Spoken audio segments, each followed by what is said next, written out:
నమస్తే రమగారు. నమస్తే రమగారు, ఆడవాళ్ళ తెలివితేటల మీద ఏదైనా స్టోరీ ఉంటే చెప్పరా? ఎప్పుడు తెలివి తక్కువ ఆడవాళ్ళ కథ చెప్తారు. అమాయకపు ఆడవాళ్ళు ఇలా చెప్తున్నారు కదా, తెలివిగా ఉండాలి. అలాంటి స్టోరీ.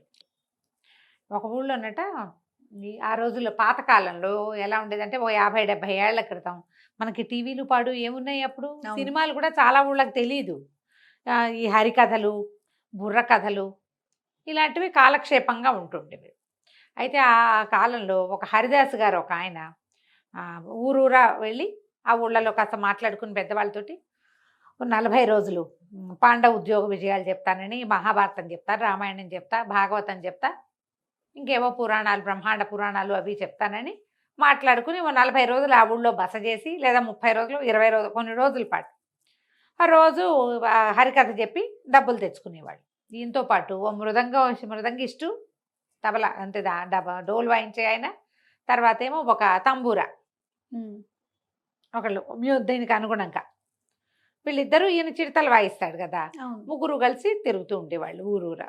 అయితే ఆయన ఏం చేశాడు, ఒక పల్లెటూరులోకి వచ్చాడు. ఈ పల్లెటూరు మరి సుమారైన ఊరు అనమాట. ఆ ఊళ్ళోకి వచ్చి పెద్దవాళ్ళతో, ఈ గ్రామస్తులతో మాట్లాడుకుంటే వాళ్ళు ఒక 10 మంది గ్రామ పెద్దలందరూ కూర్చొని మాట్లాడుకున్నాక సరే రోజుకి ఇంత చొప్పున ఇవ్వటము. తర్వాత ఏమో మొత్తం అంతా కథలన్నీ పూర్తయ్యాక ఎవరికి వాళ్ళు వచ్చిన వాళ్ళందరూ ఏదో రూపాయి పాలు వేస్తారు కదా, అవన్నీ మీకేనండి, మేము దేవాలయానికి ఉంచుకోము, మొత్తం కలిపి మేము కూడా కొంత ముట్ట చెప్తాం, మీరు ఇంత కష్టపడి వస్తున్నారు అని మాట్లాడాక అట్లాగేనండి బస అండి మరి అని అడిగారు. వీళ్ళకి బస భోజనము కావద్దు. ఈ మిగిలిన వాళ్ళంతా కాస్త ఆము అన్నారు. ఉంటే ఒక ఆయనేమో బస మా ఇంట్లో ఉండొచ్చండి, కానీ భోజనం మా ఇంట్లో కుదరదండి అన్నాడు. అనేసరికల్లా ఒక పేరింబొట్లని ఒక ఆయన, ఈయనకి ఏంటంటే మంచి ఉత్సాహం, ఎవరికైనా భోజనాలు పెట్టేయటం అవి చాలా ఇష్టం అన్నమాట. ఆయన ఏమన్నాడు, ఆ భోజనానికి ఏముందండి, మేము పెట్టేస్తాం, మా పిల్లలు 4 ఉన్నారు, వాళ్ళతో పాటేమో ఆవిడ వీళ్ళకి కూడా పెట్టేస్తుంది అని చెప్పి ఒప్పేసుకున్నాడు. ఒప్పుకున్నాక ఇంటికి వచ్చి చెప్పాడు, ఏమే మరి బస్ ఏమో ప్రెసిడెంట్ గారింట్లో కుదిరింది, మున్సబ్ గారింట్లో, మరి భోజనం మన ఇంట్లో, రోజు ఆ వేళకు వచ్చి భోంచేసి వెళ్ళిపోతారు, పగలు భోజనము రాత్రి పలహారమును అనగానే ఆవిడ గుండెల్లో రాయపడింది. 40 రోజుల పాటు ఏదైనా ఒక రోజు వస్తే వండి పెట్టేసేయచ్చు, రోజు చెయ్యొద్దు. ఒకవేళ ఏదైనా ఓపిక లేదనుకో, పిల్లలకి కాస్తంత పులిహార కలిపితే పిల్లలు తినేస్తారు. ఓపిక లేదనుకో, అంత ఆవకాయ అన్నం కలిపి కాస్త వెనముద్ద నలిచిపెట్టి అంత పెరుగన్నం పెడితే అయిపోతుంది.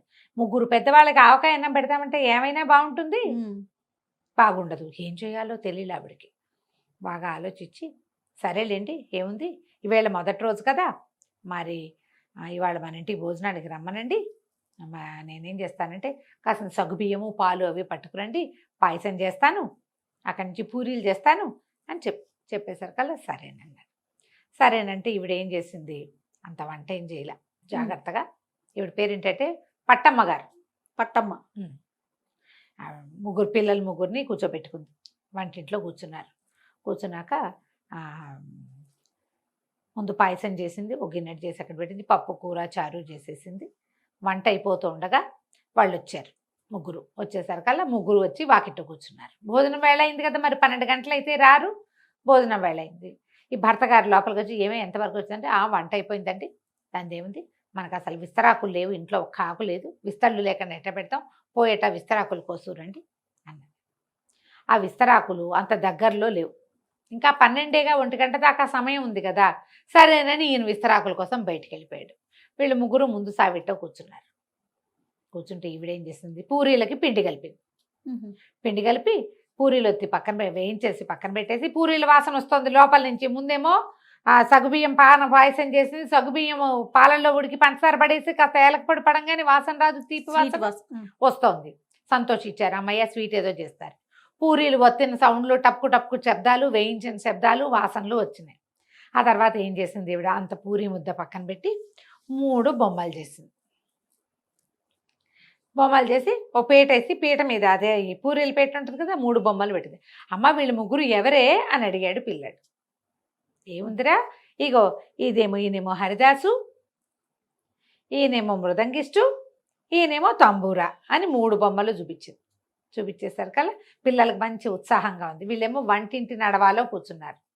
మన చుట్టాలు భోజనానికి వచ్చిన 3 పెద్ద మనుషులు వాకిలి వరండాలో కూర్చున్నారు. పెద్ద గ్యాప్ ఏం లేదు. పైగా పెద్ద పెద్దగా ఇల్లు ఖాళీగా ఉంటే మాటలు వినపడతాయి. అమ్మ వీళ్ళు ముగ్గురిని ఏం చేద్దామే ఇప్పుడు, ఏం చేస్తావే అంది. ఏముంది, ముగ్గురిని కలిపి నూనెలో వేయించటమే.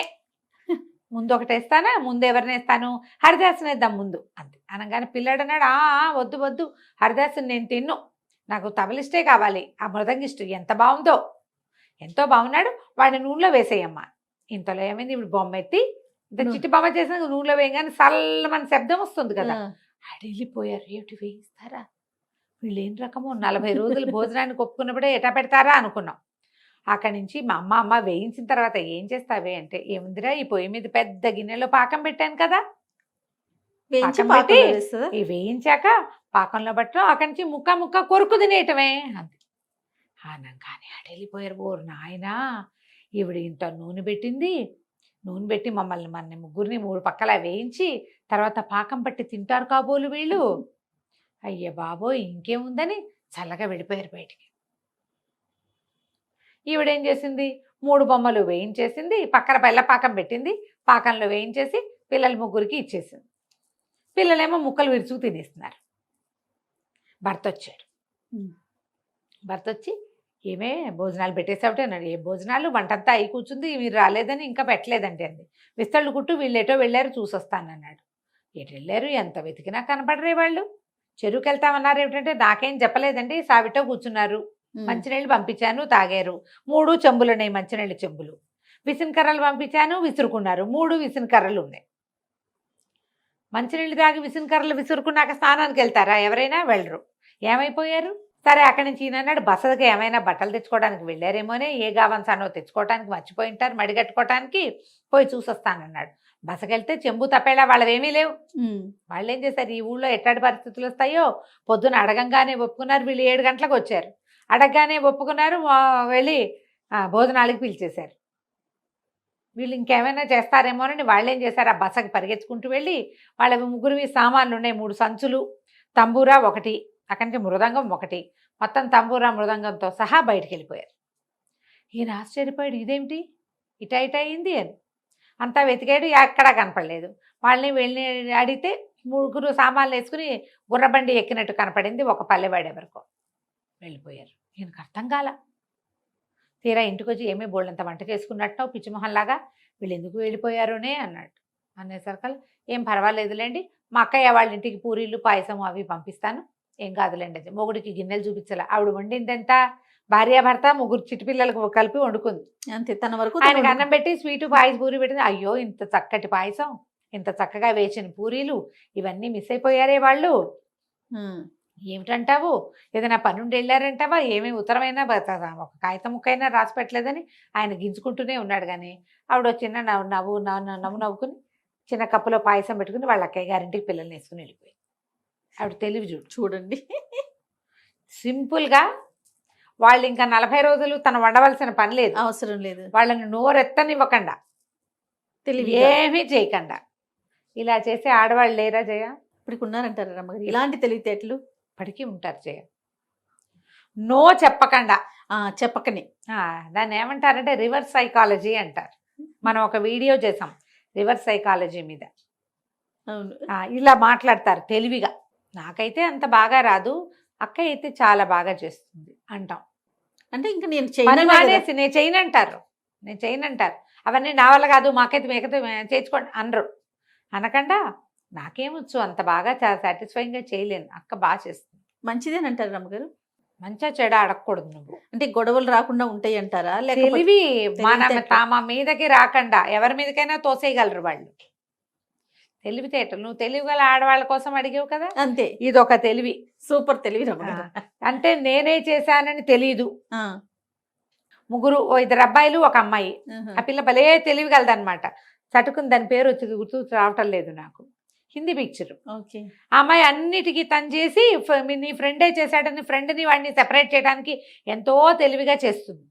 చాలామంది చేస్తారు, అది కనపడుతుంటుంది. ఆ సినిమా చూసినప్పుడు ఈ కథే గుర్తొస్తుంటుంది అన్నమాట నాకు. ఆ వాళ్ళు అప్పుడప్పుడు పెడుతూ ఉంటారు. ఎప్పుడు కూడా మన తప్పు లేకుండా ఎలాంటి తెలివితేటలైనా చూపించవచ్చు. దీంతో మనకి సమస్య తీరచ్చు, కానీ ఎదుటి వాళ్ళకి సమస్య కాకుండా మాత్రం చూసుకో. రివర్స్ సైకాలజీ మంచిదే, కానీ ఎదుటి వారి కాకపోతే సమస్య కాకూడదు. అది తీవ్ర రూపం దాల్చకూడదు అంతే. రైట్. నమస్తే. నమస్తే జయ. సుమన్ టీవీలో మీ పర్సనల్ అండ్ బిజినెస్ ప్రమోషన్స్ కోసం కింది నెంబర్కి కాంటాక్ట్ చేయండి.